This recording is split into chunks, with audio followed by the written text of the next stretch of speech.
দে দে, আরো বেশি করে পানি দে, যাতে করে বেশি করে বানাতে পারি।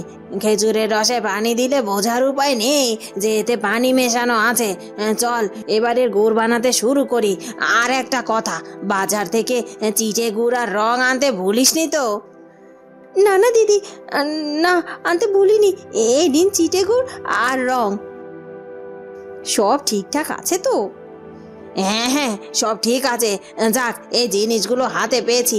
এসব তোর হাতে দেখে তোকে কেউ কিছু আবার বলেনি তো?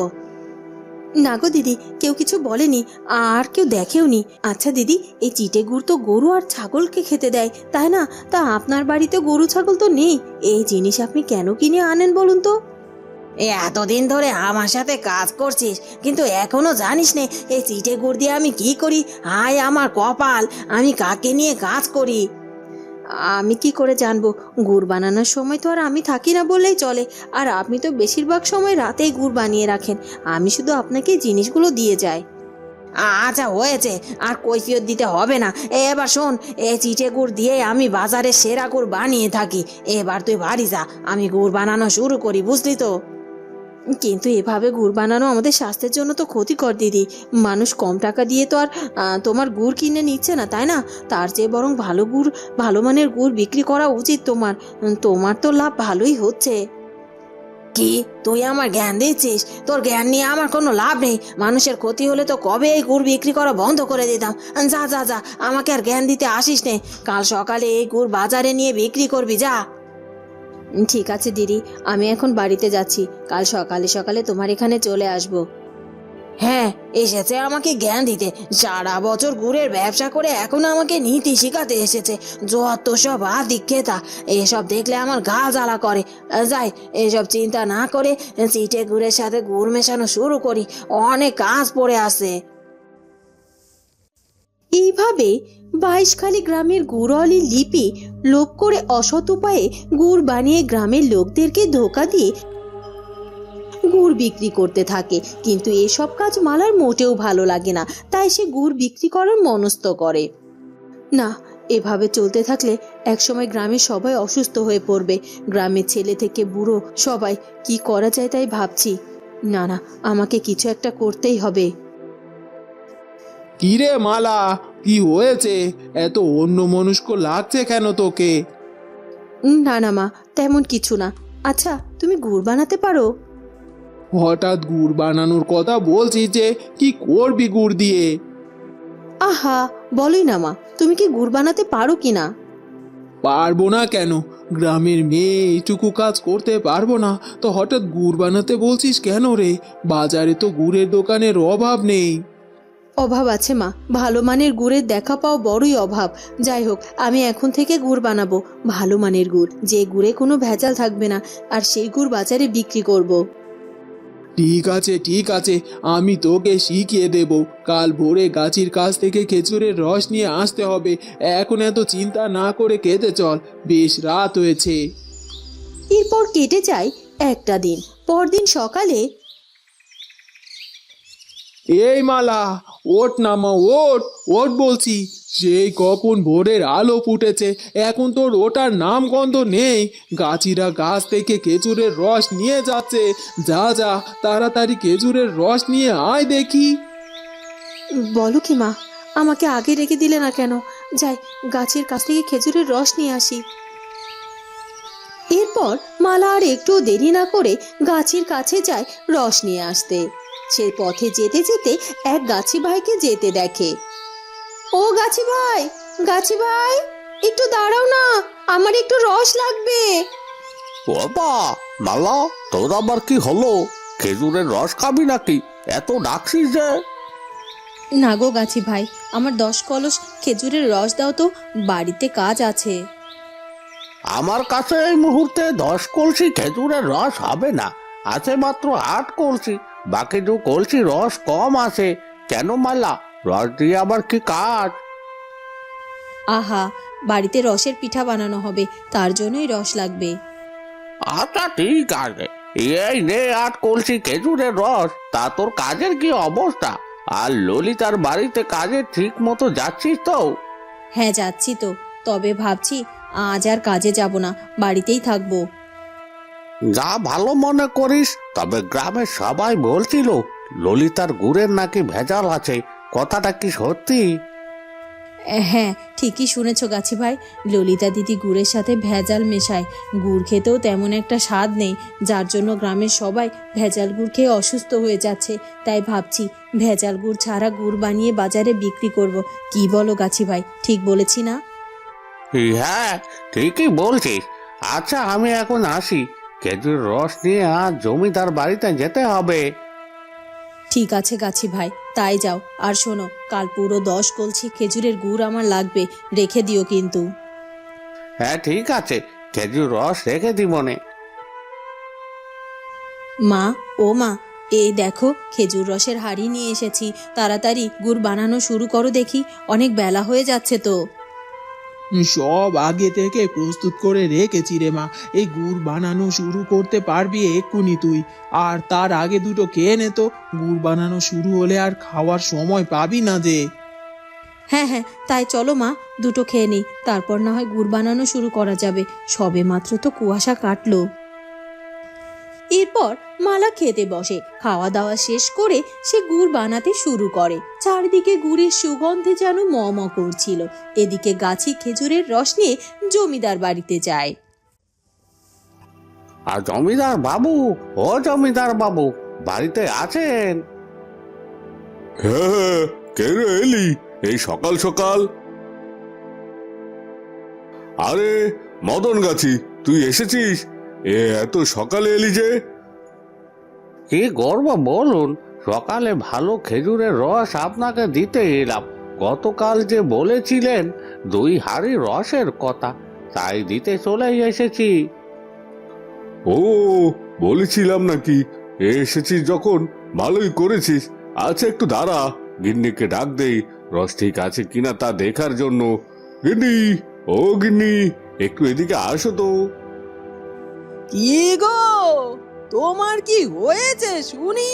এই শীতের সকালে ঘুম নষ্ট করার অনুমতি তোমায় কে দিয়েছে গো? কোনো কারণ ছাড়াই তুমি ডাকছো কেন আমায়? আহা, আমি তোমাকে ডেকেছি খেজুর রস খাওয়ার জন্য। আজ কদিন ধরে তুমি বলছিলে খেজুরের রসের কথা, তাই মদন গাছি সকাল সকাল খেজুরের রস নিয়ে এসেছে। খেয়ে দেখো এ তো কোনো ভেজাল আছে কিনা। ও মা, তাই নাকি? তা তুমি আগে বলবে না? ঠিক আছে, আমি এক্ষুনি খেজুরের রস খেয়ে দেখছি। এই রস খেতে দারুণ। এই রস দিয়ে বিন্নি চালের পায়েস বানিয়ে খেলে খুব সুস্বাদু হবে গো। আচ্ছা ঠিক আছে, গাছি এই রসের হাড়ি রেখে যা। এই নে তোর 2 হাঁড়ি খেজুরের রসের টাকা। আচ্ছা ঠিক আছে, আমি তাহলে এখন আসি। আরেকটা কথা ছিল, আমাদের নতুন চালের ভাপা পিঠে এখনো খাওয়া হয়নি। তুমি আজ বাজার থেকে গুড় কিনে এনো, তবে গুড়টা যেন আজকের বানানো হয় গো। আচ্ছা ঠিক আছে, তাই আনবো। আগে সকালে নাস্তা খেতে দাও, তারপর না হয় বাজারে যাচ্ছি। হ্যাঁ, এখনই তোমায় খেতে দিচ্ছি। চলো, ঘরে চলো। মা, আমার গুড় বানানো হয়ে গেছে, এগুলো নিয়ে আমি বাজারে যাচ্ছি। ঠিক আছে, বিকেলে বাড়ি ফিরে আসিস, দেরি করিস নে কিন্তু আবার। এখনো বলতে পারছি না গুড় বিক্রি করতে কতক্ষণ সময় লাগবে কে জানে। তবে তুমি কিন্তু চিন্তা করো না মা, আমি ঠিক সময়ে বাড়িতে ফিরে আসবো। কি ব্যাপার, অনেক বেলা হয়ে গেল, এখনো মালা বাড়িতে এলো না যে? গুড় নিয়ে কখন বাজারে যাবে আর কখন বিক্রি করা শুরু করবে মালা? আচ্ছা, রাস্তায় আবার কোনো সমস্যা হয়নি তো? না না, বাড়িতে বেশিক্ষণ গুড় নিয়ে থাকা যাবে না। আমি বরং এই গুড় নিয়ে বাজারে চলে যাই। এই গুড় নেবেন গো? গুড়, টাটকা গুড়। ভাই, গুড় নিয়ে যান, একেবারে টাটকা খেজুরের রস দিয়ে গুড় বানানো, কোনো ভেজাল নেই। মুখে দিলে এর স্বাদ লেগে থাকবে গো। নিয়ে যান ভাই, নিয়ে যান, টাটকা টাটকা খেজুরের গুড় নিয়ে যান, না নিলেই ঠকবেন। আচ্ছা, এই মালা এখানে কি করছে? এই গুড় বিক্রি করার কথা ললিতার, চলো যাই দেখে আসি। হ্যাঁ তাই তো। কি ব্যাপার মালা, তুমি আজ হঠাৎ এই বাজারে গুড় নিয়ে হাজির হলে? আমরা তো কিছুই বুঝলাম না। তা ললিতা এখন আসেনি কেন? সে কি আজ গুড় বিক্রি করবে না? আর তোমার গুড় কি ভালো হবে নাকি? ভেজাল মিশিয়ে এনেছো? না না, তা হতে যাবে কেন? এমনিতেই ভেজাল গুড়ে সব বাজার শয়লা বয়ে আছে, সেখানে সেখানে আমার বানানো গুড়ে কোনো ভেজাল নেই। আপনারা খেয়ে দেখতে পারেন। আর রইল বাকি ললিতার কথা, তিনি তিনি বিক্রি করে ভেজাল গুড়, যা কিনা সবার স্বাস্থ্যের জন্য ক্ষতিকর। ঠিক আছে, তুমি যখন এত করে বলছো, তোমার গুড় একবার খেয়ে দেখি, ভালো লাগলে অবশ্যই নিব। দাও। এই গুড় খেয়ে ছোটবেলার কথা মনে পড়ে গেল। হ্যাঁ, ছোটবেলার সেই স্বাদ গন্ধ সবে গুড়ের মধ্যে আছে। দাও দাও, আমাকেও 1 কেজি খেজুরের গুড় দাও। আমাকেও দাও। কি রে মালা, তুই বাজারে গুড় নিয়ে কি করছিস? তোর তো আমার গুড় নিয়ে এখানে বসে বিক্রি করার কথা ছিলে, কি শুরু করলি বলতো? আমি সঠিক কাজ করে শুরু করেছি দিদি। তোমার মতো ভেজাল গুড় না বানিয়ে খাঁটি গুড় বানিয়ে কম টাকা উপার্জন করাও ভালো, তবুও সৎ পথে থেকে উপার্জন করব। কি বলতে চাইছিস তুই? আমি গুড়ে ভেজাল মিশাই তাই না? আমি অসৎ উপায়ে টাকা উপার্জন করছি, তোর এত বড় সাহস আমার সাথে এইভাবে কথা বলছিস? আহ দিদি, সত্যিটা সবার সামনে স্বীকার করে নাও। তোমার সাথে কাজ করেই তো আমি এইসব জানতে পেরেছি। এখন সবার সামনে আর বনিতা করো না তো। না না না না, আমার গুড়ে কোনো ভেজাল নেই। ভেজাল আছে তোর গুড়ে। আমি ভালো গুড় বিক্রি করি দেখে তোর হিংসে হচ্ছিল, তাই এখন বাজারে গুড় বিক্রি করছিস ভেজাল গুড়, তাই তো? এই দেখি দেখি, তোমরা এখানে কি করছো? আরে ললিতা আর মালা, তোরা এখানে গুড় নিয়ে কি করছিস? এরাই গুড় নিয়ে লড়াই করছে, কার গুড় ভালো হবে তাই মনে করে। আপনি এদেরকে একটু বোঝান। হায় হায়, কি সাংবাদিক ব্যাপার চলছে এখানে? এই তোরা থাম, কি হয়েছে আমাকে বল দেখি। জমিদার বাবু, আমি বলছি এই মালা আমার সাথে একসময় গুড় বানানোর কাজ করত, এখন বলছে আমি নাকি ওর গুড়ে ভেজাল মেশাই। এটা কোনোভাবে সম্ভব নাকি জমিদার বাবু? আপনি এর বিচার করেন। সম্ভব না অসম্ভব তা পরে বোঝা যাবে। মালা, এবার তুই বল দেখি তোর কি কথা। জমিদার বাবু, প্রথমে এই গ্রামে একজনেরই গুড়ের ব্যবসা, সে হলো ললিতা দিদি। যখন তার মধ্যে বেশি লাভ করার লোভ জন্মালো, তখন থেকে গুড়ে ভেজাল মেশানো শুরু করলো। বিশ্বাস না হলে তার বাড়িতে গিয়ে দেখে আসুন গুড়ে কি কি ভেজাল দেয়, আর সবটা ওর বাড়িতেই আছে। হ্যাঁ জমিদার বাবু, চলুন আমরা সবাই ললিতা গুড় ওয়ালির বাড়িতে যাই। আমরাও দেখতে চাই কার গুড়ে ভেজাল নেই। ঠিক আছে, তোমরা সবাই যখন বলছো তখন চলো ললিতার বাড়িতে যাই। না না জমিদার বাবু, বাড়িতে তেমন কিছু নেই। এমনিতেই মালা এসব কথা বলছে যাতে আমার গুড় বাজারে বিক্রি না হয়। মালা কি কারণে এসব বলছে তা বাড়িতে গেলেই বোঝা যাবে। অযথা কথা না বাড়িয়ে বাড়িতে চলো দেখি। আজ আরো গুড় কেনা হলো না। এই দেখুন জমিদার বাবু, চিটা গুড় আর রং, এই চিটে গুড়গুলো গুড়ে মেশাতো।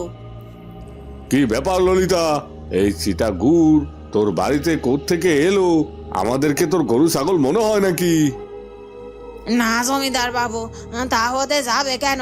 আসলে অভাবে মানুষের স্বভাব নষ্ট হয়। মালা যা বলছে তা সবটাই সত্যি। আমি গুড়ের সাথে সিটে গুড় আর সোডা আরো অনেক কিছু মেশাই, যাতে করে গুড় বেশি বানাতে পারি। তোমার এই ভেজাল গুড় খেয়ে তো বাচ্চা বুড়ো সবাই অসুস্থ হয়ে পড়তো। আর এখন থেকে আমি আর গুড়ে ভেজাল মেশাবো না। আপনারা আমাকে সবাই ক্ষমা করে দিন। না না, তোমাকে আর বিশ্বাস করা যাবে না। কে জানে, হয়তো আবার ভেজাল দেওয়া শুরু করো। হ্যাঁ লতিফ মিয়া, ঠিক কথাই বলেছো। তুমি আর গুড়ের ব্যবসা করতে পারবে না। এই গ্রামে গুড়ের ব্যবসা করবে শুধুমাত্র মালা, কারণ মালা সৎভাবে থেকে গুড় বানানো শুরু করেছে, তোমার মতো ভেজাল দিয়ে শুরু করেনি। ঠিক আছে, আমি অন্য কিছুর ব্যবসা করব, তবু আমার গ্রাম ছাড়া হতে বলবেন না। আমি এই গ্রামেই থেকে যেতে চাই। ঠিক আছে, তবে তাই হবে। এই লতিফ মিয়া, এইসব ভেজাল জিনিস গ্রামের পচা ডোবায় ফেলে দিয়ে আয়, যাতে কেউ আর এসব আজে বাজে জিনিস ব্যবহার করতে না পারে। ঠিক আছে জমিদার বাবু, এখনই সব পচা ডোবায় ফেলে দিচ্ছি। মালা, এখন থেকে তুই বাজারে গুড় বিক্রি করবি, আর সাবধান, যদি কখনো জানতে পারি তুইও গুড়ে ভেজাল মেশানো শুরু করেছিস, তাহলে তোর পরিণতি হবে ললিতার মতোই। ঠিক আছে জমিদার বাবু, আমি আমার সততার মূল্য অবশ্যই রাখবো। এ নিয়ে আপনি কোনো চিন্তা করবেন না। একবার আমার হাতের গুড় খেয়েই দেখুন না, বারবার নিতে চাইবেন। ঠিক আছে, তাহলে 1 কেজি গুড় দে দেখি। গুড় দেখে মনে হচ্ছে একদম টাটকা আর ঘ্রাণে ভরা। এই গুড় দিয়ে পিঠা পায়েস করলে খেতে দারুণ লাগবে। তোর গিন্নিমা আজ পায়েস করবে বলছে। যাই, অনেক দেরি হয়ে যাচ্ছে। এইভাবেই মালা গুড়ওয়ালি সৎপথে থেকে গুড় বিক্রি করা শুরু হয়। সবাই তার হাতের বানানো গুড়ের প্রশংসা করতে থাকে, আর ললিতা অন্য ব্যবসা শুরু করে জীবিকা নির্বাহ করতে থাকে। বন্ধুরা, কেমন লাগলো আমাদের আজকের গল্পটি? যদি ভালো লাগে তাহলে অবশ্যই আমাদের চ্যানেলটিকে সাবস্ক্রাইব করে দিও। দেখা হবে নতুন গল্পে। ধন্যবাদ।